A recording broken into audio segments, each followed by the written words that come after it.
Hi everyone, আমি বেংগলোৰ লঞ্চত আছো airport লঞ্চত আৰু ভাইটি আৰু মই 2 টকা দি আমি থালি লৈছো আপোনাৰ ডেবিট কাৰ্ড ইন্টাৰনেশনাল ডেবিট কাৰ্ড হলে তাৰ পৰা 2 টকা দি আপোনাৰ কোৱাৰ্টাৰলি এবাৰকে এটা কাৰ্ড দি ল'ব পাৰে হেতে খাই বৈ আমি বহিলো ইয়াতে বহি ৰাতি বজি আছে 2টা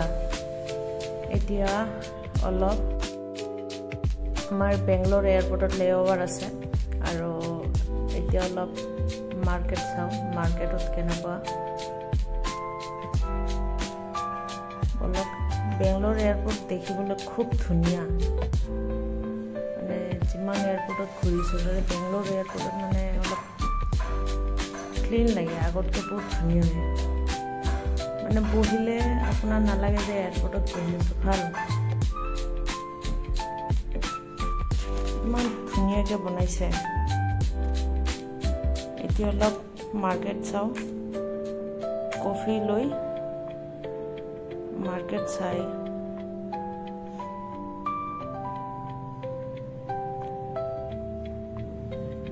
দুঘণ্টা আমি বহিম দুঘণ্টাটো 4-5 কাপ কফি যাবই ভাল লাগিছে খুব ভাল দেখিছে মানে আগতো বহুত বাৰ আহিছো যিমান বাৰ আহিলো বেংগলোৰ এয়াৰপোৰ্টত বৰ নহওঁ ভাল লাগিছে